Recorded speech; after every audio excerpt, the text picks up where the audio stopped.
Hello बच्चों, कैसे हैं आप सब। उम्मीद करता हूं आप सब बहुत अच्छे होंगे। हम क्लास 9th का चैप्टर नंबर 6 रेखाएं और कोण समझ रहे थे। पिछली वीडियो तक हमने प्रश्नावली 6.1 और प्रश्नावली 6.2 का जो बेसिक कॉन्सेप्ट है उसे कंप्लीट कर लिया था।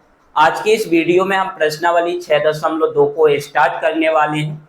हमारे साथ जुड़े रहने के लिए चैनल को सब्सक्राइब कर लीजिए। वीडियो अच्छी लगे तो वीडियो को लाइक कीजिए और अपने दोस्तों तक शेयर कीजिए। तो आइए बिना टाइम वेस्ट किए आज के इस क्लास को स्टार्ट करते हैं और हर एक क्वेश्चन को स्टेप बाय स्टेप बिल्कुल सरल तरीके से समझते हैं। तो आज का पहला क्वेश्चन आपके सामने लिखा है। क्या है बेटा क्वेश्चन? क्वेश्चन में कह रहा है आकृति में यदि ए बी समांतर सी डी समांतर ई एफ और y अनुपाते z बराबर 3:7 है तो x का मान ज्ञात कीजिए। डायग्राम आपके सामने दिया गया है। इस प्रकार के क्वेश्चन 80 से 90% केवल डायग्राम को देख के ही सॉल्व हो जाते हैं, इसलिए डायग्राम को समझना आपके लिए बेहद जरूरी है। तो आइए आज के इस वीडियो को बड़े ध्यान से समझते हैं और हर एक कॉन्सेप्ट को क्लियर करते हैं। तो क्वेश्चन में हमें बेटा क्या दिया गया है? क्वेश्चन में दिया गया है कि ए बी समांतर है सी डी के, सी डी समांतर है ई एफ के और y अनुपाते z 3:7 है तो हमें x का मान ज्ञात करना है। तो सबसे पहले बेटा हम लिखेंगे, सबसे पहले लिखेंगे दिया है। दिया है क्या दिया गया है बेटा? ए बी समांतर सी डी तथा सी डी समांतर ई एफ। सी डी समांतर ई एफ हमें दिया गया है। उसके साथ साथ y अनुपाते z बराबर 3:7 दिया गया है। अब हम सब लोग जानते हैं बेटा कि जब भी अनुपात से हम किसी को रियल संख्या में चेंज करते हैं तो हम किसी ना किसी चर पद का उसके साथ गुणा करते हैं। उसी प्रकार से यहाँ पर भी हम क्या करेंगे, हम मान लेंगे कि माना कि y बराबर हो जाएगा हमारा 3a। यहाँ पे हमने a का गुणा किया तथा z बराबर मान लेंगे बेटा 7a। तो उम्मीद है यहाँ तक का आपका क्लियर होगा। अब आगे हमें क्या करना है, आगे क्या क्या हमें समझना है, उन सब चीजों को बड़े ध्यान से देखिएगा बेटा।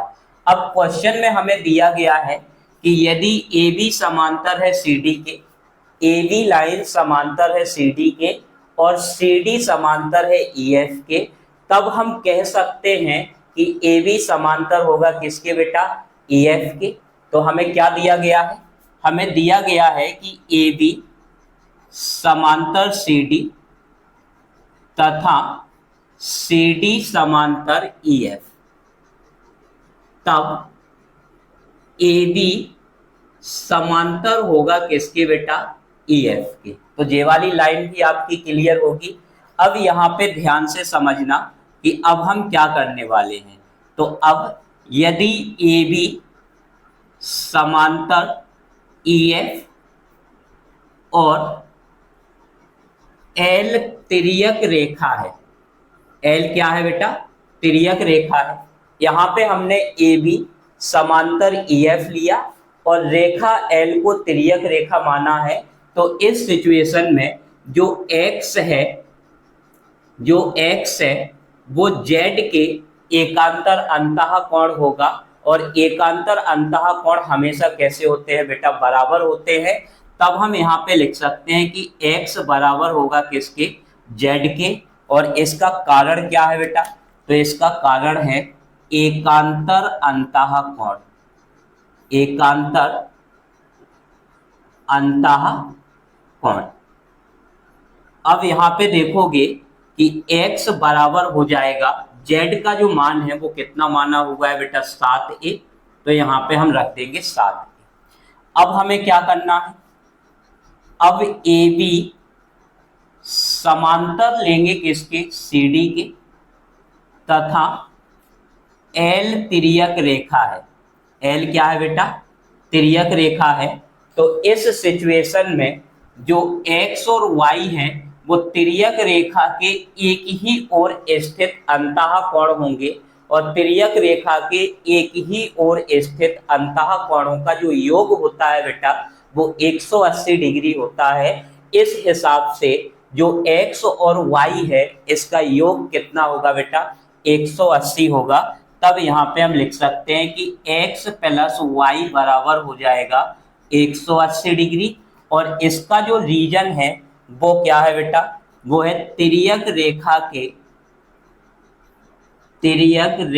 के एक ही ओर स्थित अंतः कोण, एक ही ओर स्थित अंतः कोण। अब x का जो वैल्यू है वो 7a है, y का जो वैल्यू है वो 3a है, और बराबर 180 डिग्री। इनको जोड़ेंगे बेटा तो 10a बराबर कितना हो जाएगा, 180। 10 चला जाएगा हमारा बटे में, तो a बराबर 180 बटे 10, 10 से डिवाइड करेंगे तो a बराबर कितना आ जाएगा बेटा, 18। अतः जो x है, x का मान कितना है बेटा, 7a है, 7a है। और यहाँ पे अगर हम a का मान 18 रखें और 18 का 7 से गुणा करें तो 18 सत्ते होता है 126 डिग्री। यानी कि फाइनली जो हमारा आंसर है, जो x का मान है वो 126 डिग्री होगा। आप क्वेश्चन के आंसर को भी मैच कर सकते हैं। तो उम्मीद है कि आपका क्वेश्चन नंबर जो फर्स्ट है वो एकदम क्लियर होगा, किसी भी प्रकार की समस्या आपको नहीं होगी। अब आइए समझते हैं क्वेश्चन नंबर सेकंड।